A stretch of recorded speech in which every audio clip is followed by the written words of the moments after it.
ऐ मुझे सोहणे नबी फरमायो कबर रोजानो 70 बार पुकारे चोंदी है इंसान मां अकेला ही जो घर आया है बांधेरी कोठी आया हाई नांगन जी जाए हाई मां विछुन जी जाए मां तकलीफन जी जाए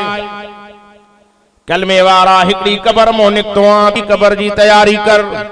ये अम्मा जे पेट में हुई या भी कबर हुई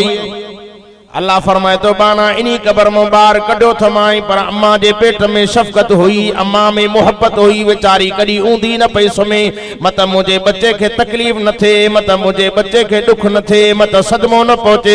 अल्लाह फरमाए तो हुन अम्मा में शफकत पर हुन अम्मा में शफकत कान थी हो कबर थी ॾाढी तकलीफन वारी जाए थी उते नेकिन जो खजानो हुजे अमल सोहणा हुजन नमाज हुजे रोजो हुजे इस्तगफार हुजे चंगा कम हुजन तो कबर कबर ना है तो जन्नत जे बागन में बाग बणजी वींदी जो इंशाअल्लाह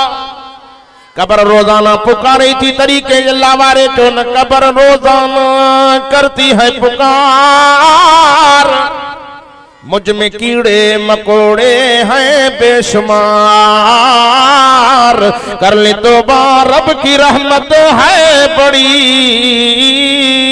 अदाज मौत की तैयारी कर अज कबर की तैयारी करे जलसा इन्हीं जे करे थींदा हिन इन्हनि जलसन में आखिरत याद कराए वींदी आ कबर याद कराए वींदी आ जहन्नम को बचाण जा रास्ता दसिया वींदा हिन जन्नत जा रास्ता बुधाया वींदा हिन अज मुझो वाइद कबर ते थव अज मुझो वाइद आखिरत ते आ अज मुझो वाइद खौफे खुदा ते आ मुसलमानों कलमे वारो जलसन जो मकसद ही हुआ त खाली झोलियों खणी अचो रहमत सा झोलियों भरे वञो अल मकसूद एको साउंड वारे जो भी मकसद ही हुआ त कबर है आखिरत ते वाइज थे ये ना साईं ए लाउड भी असा जी जमियत उलमा इस्लाम वारन जो आ चवल हम जाथे भी ही लाउड हुंदो आ न ए जलसे में रंग हुंदा है जो अल्लाह की मेहरबानी सा अल्लाह हिनन जे माल में बरकत विझंदो जो जमायती दोस्त ने बिया हुजना चवना मौली मकसूद बडी अग जो किरायो भी दीजा पर भाऊ अता मोहम्मद अल मकसूद वारन जो बाबा किरायो न खपे कुरान जो जलसो आ इस्तकबाल में अग में वेठे ऐ मां मुबारक ॾियांव थो कबर में ही कुरान तवां जो इस्तकबाल कंदो जिते अबो कम नहीं इंदई अम्मा कम नहीं इंदई मासी नानी कम नहीं इंदई पुत्र पोटा कम नहीं इंदई उते कुरान कम इंदई मुझा दोस्तों मुझा प्यारा भाईरो तरीके अल्लाह वारे जो एक कुरान नूरानी शीशा जड़ा सीधा राह दिखावे जो पढ़े ते अमल करे ओ त सीधा जन्नत जावे तो कदर पानी दा मछली अब पानी तखड़ी वने कदर कुरान दा अहमद जाने याद जानन असहाबी कदर कुरान दा की जानन बुढ़े बुरड़े वाले नबी ने कदर उना कोलो पुछ जड़े सुते शहर मदीने पर जे हिते हिन पिंडाल में जो ऐलान थे हा बाबा सखर को मौलवी अब्दुल करीम चौहान भी आयो आ अब्दुल समद इनकलाबी भी आयो आ अता मोहम्मद शेख साहब भी उन सा गड्डा अल मकसूद साउंड वारे इनन के पैसा दिना हिन जे मानुन के विराहे दीजो हजार हजार रुपया दीजो पो विराहण ते लाइन हुजे आ पो मानु मिंठू करना इलाज करना से कुर्ब कजो असा के वठी दीजो असा पैसन जा लालची दौलत जा लालची यार मरण का पो दुनिया थुको पे चटींदई ओ दुनिया सा प्यार करण वारा कुरान सा प्यार कर कबर सा प्यार कर कबर सोहणी बणजी वींदई ओ अता है दुनिया इते मरण का पो थुको पे चटींदई खफन वारी चादर भी या नसीब थी छल अमल सोहणा कर सोहणन अमलन करण जो नतीजो सोहणो मिलंदई अमल चंगा कर तरीके अल्लाह वारे जो हुस्न फानी की सजावट पर अगर तू जाएगा आलम फानी से धोखा खाएगा ये तो मुन्नकिश सांप है डस जाएगा रहना गाफिल फिर वहां पछताएगा एक दिन मरना है आखिर मौत है कितना भी साल जिए पर आखिर मौत जी सुर्खी पीनी पवंदई मां तव्हां का पुछा तो क्या जरूर तव्हां मानू सकरात वारा ॾिठा हूंदा अबे जी सकरात चाचे जी सकरात मामे जी सकरात हाणे सकरात वारे जे मथों बीठो आ अबे जे अखियुनि मां नीर था वहन पानी थो वहे वात मूं गिग हले थी पर ॻाल्हाइण जी ताक़त नाहे खट ते पियो आ तके तो मूं ॼाण ॼाण मां दुनिया के छॾी मुझे छॾण खां पोइ बंगलो अलाए कंहिंजे हवाले थींदो मिल्कत अलाए कंहिंजे हवाले थींदी बनी अलाए कंहिंजे हवाले थी वेंदी पुट यतीम बणजी वेंदा घरवारी बेवा बणजी वेंदी हे पाणी सम्झे थो जो त क़ुरान फरमाए तो कल्ला इज़ा बलगत तराकिया वकील मन वज़न्न अन्नहुल फिराक हे पानी समझदाई जो टाइम हर शे ते रहजी वेंदी मिट जिस्म जा लटा लाहे करे मुखे उन फटे ते लेटाईंदा फटे को ॾिसी भॼी वेंदो मैयत जो फटवा पर ते तव ॿिया कराईंदा पानी ॿिया हारींदा साबुण ॿिया हारींदा मुसलमानो साबुण ॿिया हणंदई उन फटे ते लेटाए करे तड़ कराईंदई तॾहिं छा सा फरमाए तो घोड़ा घोड़ा करे घर मां निकिरंदे रोई तैयार करे तख्ते ते पो धरींदई धोई लाहींदई लिंगन ता इहा लिबास जी लोई के तो लालच छद बुढ़े बुढ़े वारा लालच छद लतीफ चवे भरे दे टोई कमी दुई इहोई जो पोयो माल परायो थई अल्लाह दौलत दी अल्लाह जे नाले ते खर्च कर हेड़ा जलसा कराए कुरान जो महफिलूं कराए महफिल ॾाढी भली बरकत वारी महफिल आहे अचो इन महफिल में शरीक थियो कुरान जी मजलिस में वियो तॾहिं के अल्लाह वारे जो ही महफिल आहे ॾाढी भली जंहिंमें मलिका मोमिन आया हली रब फैज़ जी खोली यार गली जैसा उनस रखण इंसानी आ इन ॾींहं भलारे जे त अंदर अॼु कुरान जो जलसो आ वेठा आशिक अरबी मोहम्मद जा जिनजी दीन ल दिलड़ी दीवानी आ तो जिन कदम भरे थथ में चईदे सुभान अल्लाह जिन कदम भरे कुरान बुधो कुरान जो शान बयान बुधो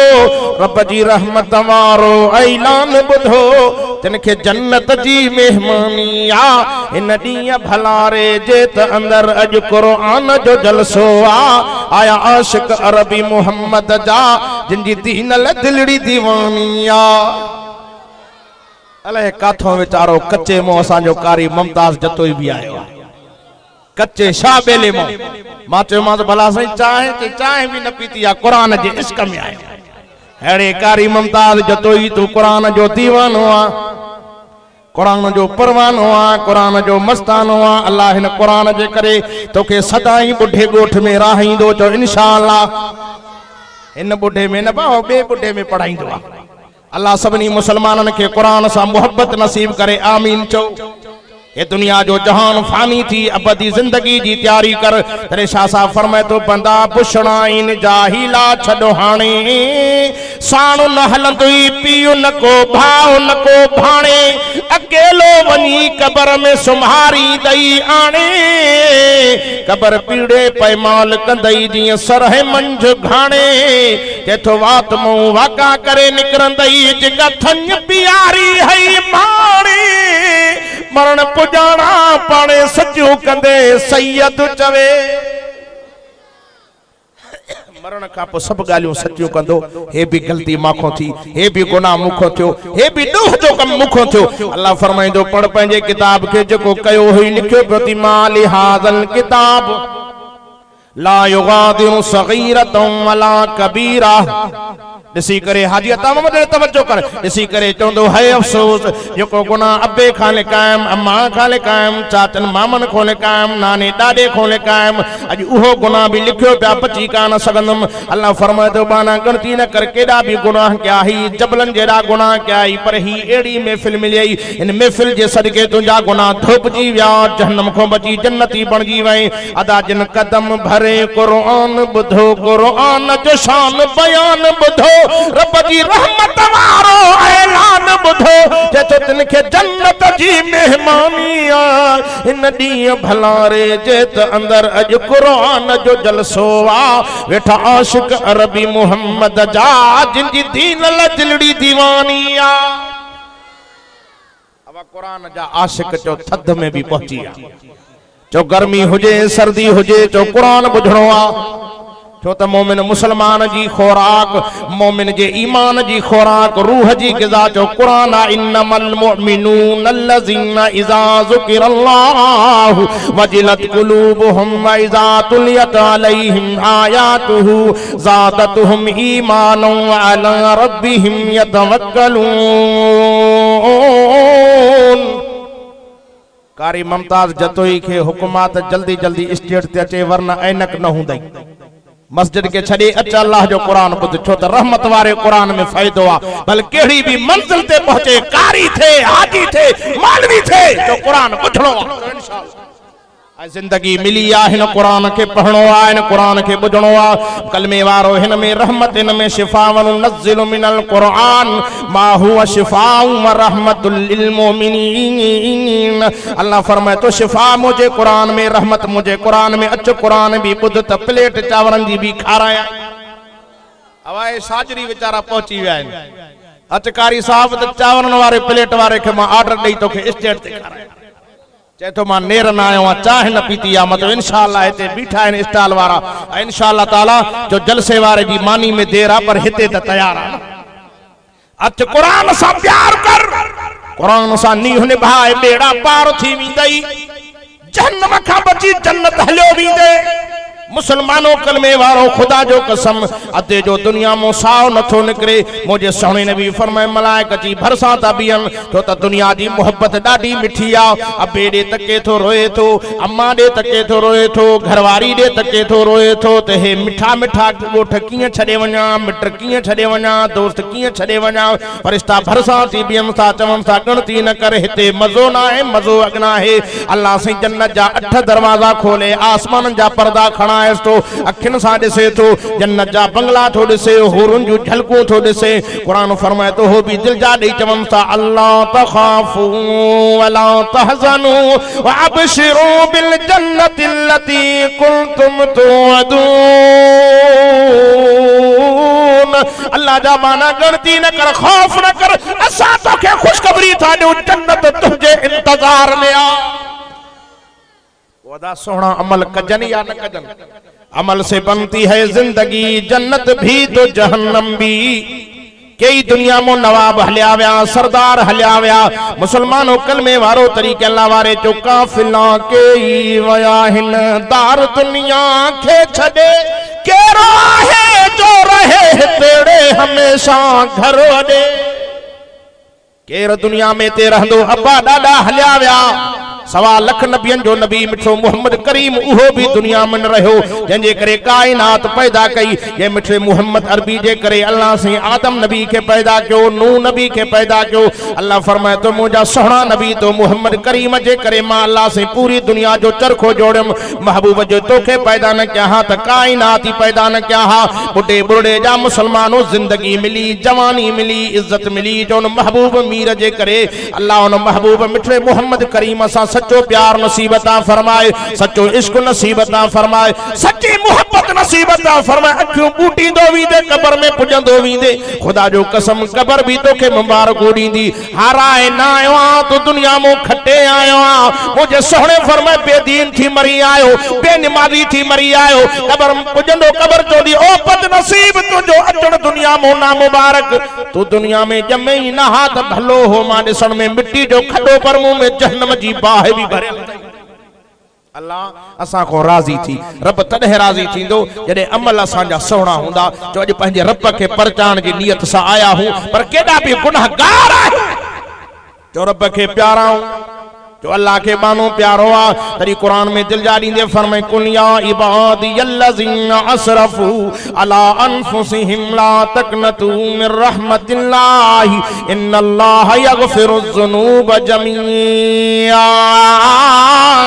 इन्नहू हुवल गफूरुर रहीम। अर्श वारो चवे तो केॾा भी गुनाह क्या थी मुंहिंजी रहमत को नाम में न थी अचण तुंहिंजो कम झुकण तुंहिंजो कम तुंहिंजे जिंदगी जी गुनाह जी माफ़ी ॾेई जन्नत ॾियण मां मिठड़े अल्लाह जो कम आ। नारे तकबीर वा चाहे वारो भी पुजी वा कारी मुमताज मरे काॾे वियो आहे चाहे भी आई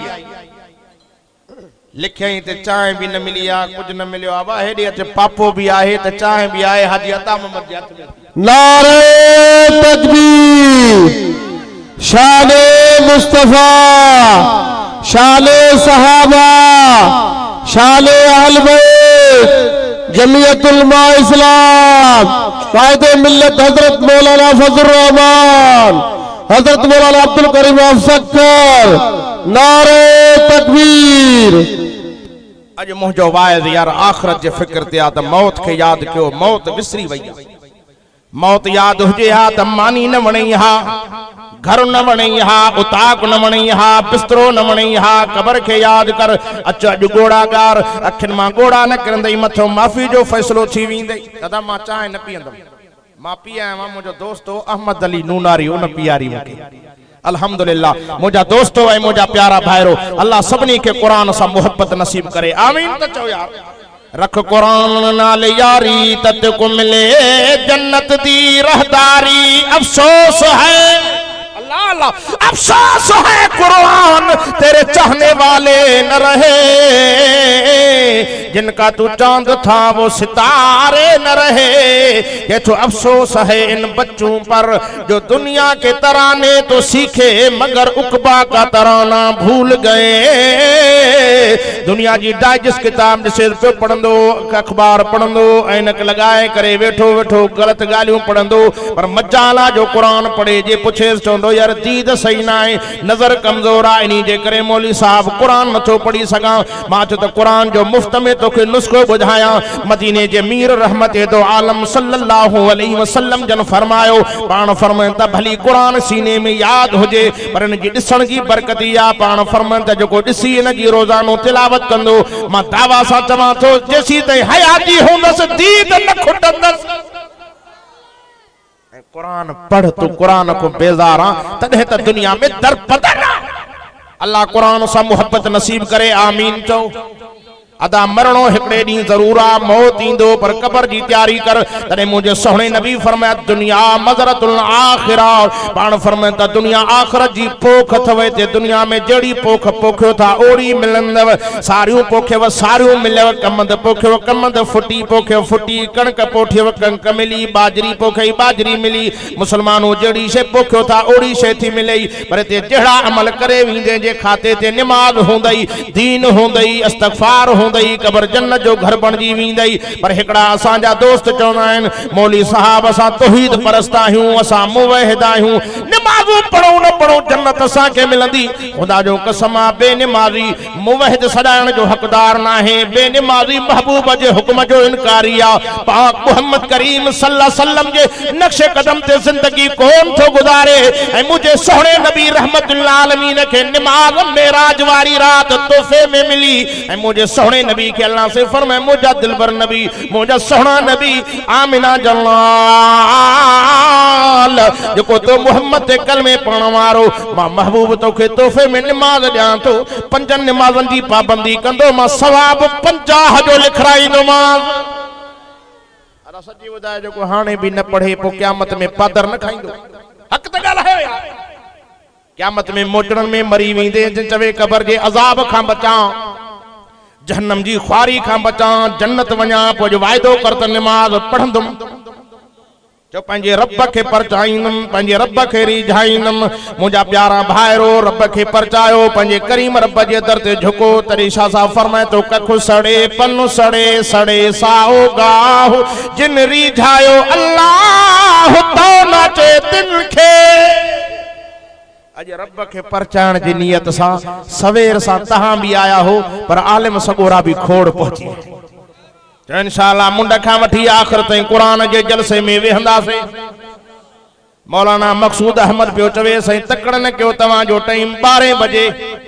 मानुन जो मजमू भरजे, मतो कुरान जा आशिकन बुढ़े बुढ़े वारा अचन न अचन। इंशाअल्लाह मां कुरान पढ़ंदुमि, माण्हू गॾु थी वेंदा। हाणे जाॾे जो त कयां थो त माण्हू ई माण्हू जो हे कुरान जा दीवाना आहिनि, बुढ़े बुढ़े जा मुसलमानो मुबारकूं हुजनि। अल्लाह जे अज़ाब खे दावत न ॾियो। जेको कुरान खे पुठी ॾींदो पोइ ख़ुदा जा अज़ाब ईंदा, मुसीबतूं ईंदियूं, कहर ईंदा। अल्लाह सन कुरान जी इज़त करण जी तौफ़ीक़ अता फरमाए। जेसीं ताईं धरती ते हिन कुरान जी इज़त आहे, क़ुरान रहियो पियो आहे। जॾहिं हिन हिन जी इज्जत करण वारा हलिया वेंदा क़ुरान दुनिया में हलियो वेंदो पोइ क़यामत अची वेंदई ऐं मुंहिंजो सुहिणो नबी दिलबर नबी काइनात जो सरदार नबी रहमत दो आलम तो फरमाए पाण फरमाए त दुनिया में सुहिणा अमल कयो दुनिया में चङा अमल कयो अल्लाह जे क़ुरान जे हुकुमनि खे मञींदो त इंशाअल्लाह तेसी ते दुनिया में ॾुखियो ॾींहुं न ॾिसंदो जेसी ते दुनिया में सुख जा मज़ा माणे जन्नत जे माड़नि में दाख़िल न थींदो ए बि तेसी ते चुप करे न वेहंदो जेसी ते तोखे जन्नत जो सोन जूं माड़ियूं न वठी ॾींदो यारो हे दुनिया जो दोस्त ना है मोड़ जो यार ना है दुनिया जा मोड़ जा यार हे तोड़ जो यार तरी मौलाना अब्दुल्ला चांडियो रहमतुल्लाह अलैह साईं बेर वारन जा भी उस्ताद हा उन छातो चए थो नेठ त हिक ॾींहुं मरणो आ ही धड़ धूड़ में धरणो आ दुनिया दौलत साण न हलंदई अल्लाह अल्लाह दुनिया दौलत साण न हलंदई मासी नानी रोवंदई रणंदई उते हकीकत बि का खुलंदई गाराणे में गरणो आ नेठ त हिक ॾींहुं मरणो ओ बुरा साहिबो शर साहिबो बिरोही साहिबो जेके भी पसगिरदाई जा आया हो घुन्या साहिबो खुदा जो कसम मौत के याद कयो केतरा साल जिए पर आखिर मौत भी मौत इंदो ऐं मौत खां पोइ जने कब्र में मिटन दफन कई पोइ वात में मिट्टी हुंदई नासन में मिट्टी पई हुंदई अखिन में मिट्टी पई हुंदई क़यामत ते तोखे कब्र में अकेलो रहणो पवंदो जे अमल सोना हुंदई त रहमत जी बरसात हुंदई चो इंशाअल्लाह अमल सोना कबा चो इंशाअल्लाह तने मुझे सोहणे नबी फरमायो अद्दुनिया सिजनुल मोमिन व जन्नतुल काफिर पाण फरमाए त दुनिया मोमिन जे लाइ कैद आ मोमिन जे लाइ जेल आ अब जेल में कैदी पंहिंजी मर्जी हलाइंदो ॻाल्हायो मर्जी हलाइंदो त मोचड़ा खाइंदो इहा आहे कि न इते ही दुनिया में मोचड़ा लगंदस जेल जी कोठी में मोचड़ा लगंदस ऐं मोमिन अल्लाह ऐं अल्लाह जी रसूल जी मर्जी खां बाहर न वेंदो मोमिन अल्लाह ऐं अल्लाह जे रसूल जे हुक्मन ते जिंदगी गुजारींदो जे पंहिंजी मर्जी हलाई त पोइ कब्र में भी मोचड़ा त क़यामत में भी मोचड़ा अल्लाह पंहिंजी मर्जी खां बचाए ऐं नबी तो फरमाए दुनिया मोमिन अल्लाह ऐं दुनिया में मोमिन अल्लाह ऐं अल्लाह जे रसूल जे हुक्मन जो पाबंद आ दुनिया में मोमिन जेल में आ पंहिंजी मर्जी न हलाईंदो अल्लाह ऐं अल्लाह जे रसूल जे हुक्म ते जिंदगी गुजारींदो पो साईं भला दुनिया में मोमिन जे लाइ एॾा ॾुख छो त मोमिन दुनिया में ॾुख काटींदो जन्नत उन्हीअ जी आहे ऐं मुंहिंजे सोहणे नबी फरमाए व जन्नतुल काफिर दुनिया में मोमिन जे लाइ क़ैद आहे काफ़िर जे लाइ जन्नत आहे जीअं वणे सां ऐश करे पर जन्नत में उन्ही जो हिस्सो ई कोन्हे छा इरादो आहे इहा जन्नत खपेव या न खपेव अब ॻाल्हायो जिन जिन खे खपे थोरो हथ त मथे ॾेखारियो मां पक सम्झां त वाकई तव्हां जन्नत वेंदव कुछ दोस्त ओडे परे बैठा है सीए में सटियल बा थोड़ो वेझा सुरी अचो मां जल्दी खत्म तो कया वेझा वेझा जेड़ा वेझा ईंदो एडी रहमत वेझो थींदी अल्हम्दुलिल्लाह आया हो न घरों कोटड़ा भी पाए चादरूं भी वेड़े त सीया ए सिज जी गर्मी कुछ ना है हेडी अच त कुरान जी शाम में अच त हे कब्र ऐं आखिरत जी सोणी कराए हे कुरान रहमत वारो थई इन कुरान में शिफा वा हे डॉक्टर जो डॉक्टर हकीमन जो हकीम भला तू हकीम जे हां काथे लिखियल फरमाया यासीन वल कुरानिल हकीम जे मां एड़ो हकीम बिन हकीमन वेट विंदो त पैसा फरंदव डोकड़ फरंदव दवा लगे या न लगे पर पैसा जरूर वठंदा फरमाया मां जेके दवा दींदो हां उनी के क़यामत तक बीमारी वरी मोटंदी न चई दे सुभान अल्लाह ये रहमत वारो कुरान बरकत वारो कुरान शिफा वारो कुरान वनुनज़्ज़िलु मिनल कुरान मा हुवा शिफा फरमाए मुझे कुरान में रहमत मुझे कुरान में शिफा जैसे फायदो कंखे मिलंदो फरमाए वलिल मोमिनीन जे में ईमान हुंदो जो मोमिन हुंदो जन जो हिन ते भरवसो हुंदो जन जी हिन ते तवक्कल हुंदी मां चवां तो जन जे घर में कुरान आ चवण जा बेड़ा ई पार अब है कुरान रहमत वारो थव इन कुरान जी बरकतुन जे करे रब तहां के ते रहाई वेठो आ वरना ॾिठव 2010 में बोड आई तहां जो हशर शा बोठ न हो पर पो भी हिन बेचारे मौलाना बोड वारे दिहाड़न में भी जलसो अल्लाह जी मेहरबानी सा इन कुरान जी बरकतुन जे करे रब छडियो वेठो आ वरना असां जा हाल पूरा है अल्लाह से सल कुरान सा मोहब्बत नसीब करे आमीन चो जो कुरान सा प्यार कबो हिन सा नीह निभाइबो मदीने जे मीर सोहणे नबी दुनिया के छड़ियो पे आखिरी जिंदगी जा लम्हा जिब्रील अमीन सोहणे नबी जी खिदमत में आयो अर्ज के सोहणा नबी तवा जो केड़ो हाल फरमाए जेड़े हाल में रहा है मां मोहम्मद राजी एतरे ते मुझे सोहणो नबी तो फरमाए जिब्रील मां त दुनिया के छड़े थो वना भला बुधाए मुझे वजन का पो दुनिया में इंदे कि न इंदे जिब्रील जो मुझा सोहणा मोहम्मद करीम तवा का पो धरती ते 3 मर्तबा इंदम फरमाए जिब्रील छा खणी इंदे फरमाए सोहणा नबी 3 मर्तबा इंदम खणी कुछ न इंदम वना खणी हलियो विंदम चई दे सुभान अल्लाह ते छा खणी विंदे अल्लाह अल्लाह सल रब राजी रहे अल्लाह सल मेहरबानी करे अल्लाह सल पंहिंजी करम नवाजी करे अल्लाह सल पंहिंजी बाजवारी निगाह करे अल्लाह सल तवा साथे नाराज मथे अल्लाह अल्लाह जिब्रील छा खड़ी विंदे जे पहिरो मर्तबो जडी तुंहिंजी उम्मत ॾे आयम मुंहिंजा महबूब तुंहिंजी उम्मत में बरकत खणी हलियो सची ॿुधायो बरकत आहे न था ॻाल्हायो अब आहे जंहिंखां बि पुछा करते मौलवी साहब मेहरबानी कर दुआ कर तो बरकत पवे साईं भोपन जा दर था खड़कन तावीज़ लिखी दे तावीज़न में बरकत काने बरकत तो नमाज में ओ अंधा बेनमाजी न थी बेनमाजी दुनिया में भी जलील थई कब्र में भी ख्वार हुंदो महशर के मैदान में भी पुछड़ो थी जहन्नम में हलियो विंदो अल्लाह सल के नमाजी करे आमीन तो बेनमाजी न करे बेनमाजी को खिंजीर भी पना तो घुरे ए मुझे नबी तो फरमाए कायनात जो सरदार नबी तो फरमाए ये चमे जिंदगी में सुखियो सताबो थी जिंदगी गुजारिया मुझे साईं फरमाए नमाज से मोहब्बत का जाई कुरान से मोहब्बत का जाई मां मोहम्मद के नक्शे कदम ते जिंदगी गुजार जाई मुसलमानों इमामुल अंबिया नबियन के सरदार नबी जी प्यारी रानी अम्मा साईं फरमाए थी अम्मा आयशा सिद्दीका तवा सा मोमिनन जी अम्मा है मुसलमानों कलमे वारो वह फरमाती जने आज़ान मिलंदी ही मां पंहिंजे सोहणे नबी जे चेहरे जे तकींदी हम नबी जो चेहरो जर्द पीलो थी विंदो हो अम्मा साईं फरमाती मां साईं के चौंदी या रसूल अल्लाह जने आज़ान मिलंदी आ तवा जे चेहरे में तब्दीली अची विंदी आ पाण फरमाता आयशा ॾाढे रब जो सॾींदो आ मां मोहम्मद के परेशानी वठी विंदी आ घबराहट वठी विंदी आ मत मुझो मिठो रब नाराज न थी वञे रब नाराज थी वियो त ॿई जहान हलिया विंदा मां मोहम्मद जल्दी जल्दी रब जे सदके मस्जिद पहुंचा मदीने जो मीर कहे करे कायनात ठही जे मोहम्मद अरबी जे करे अल्लाह से पूरो जग जहान जोड़ियो उनी मिठे मोहम्मद के भी नमाज जी गणती नमाज जो फिक्र लेकिन तो असा के टके जो हया शर्म अब को ला इलाहा इल्लल्लाह मोहम्मद रसूलुल्लाह मां नबी ते कलमो पढ़ंदो आ नबी जो आशिक आ मां नमाज पढ़ंदो ना हा नबी जो दीवानो हा ठक हुजे जो आशिक रसूल के जो आशिक रसूल तो सदाए नमाज मत पढ़े बुढ़ी मरे के गटर में के नाली में के दरिया में बुढ़ी मरे यो अब न बुढ़े यो आशिक सदाए वरी नबी जो हुक्म न मने यो आशिक केड़े कम जो यो हुजूर जो परवानो केड़े कम जो एकड़े दोस्त जो खत मिले है जी मुखे खत लिखी मिलियो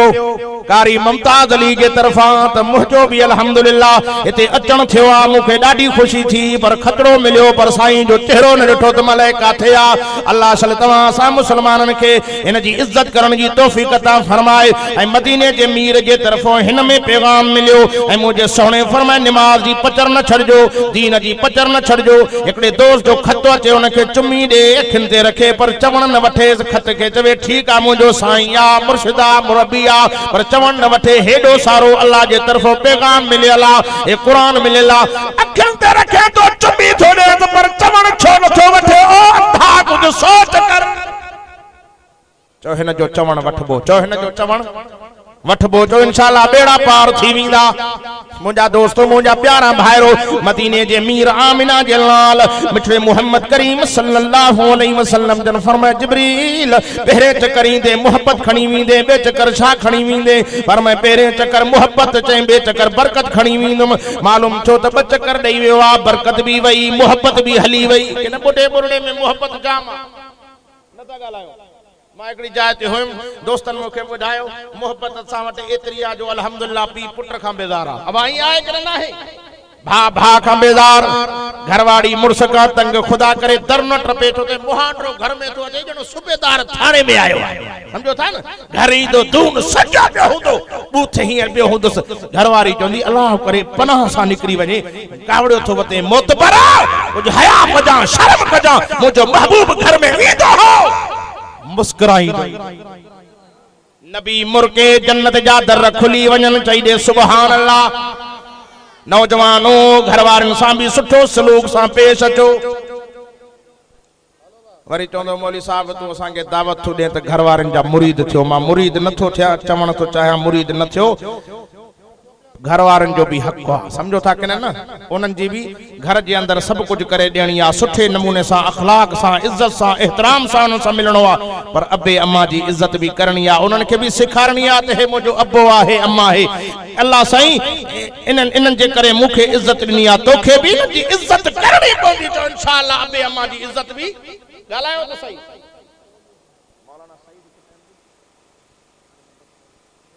अल मकसूद इको साउंड शिकारपुर हाजी अताउन शेख। अल्लाह सोहणे महबूब जो सच्चो आशिक करे आमीन त चओ।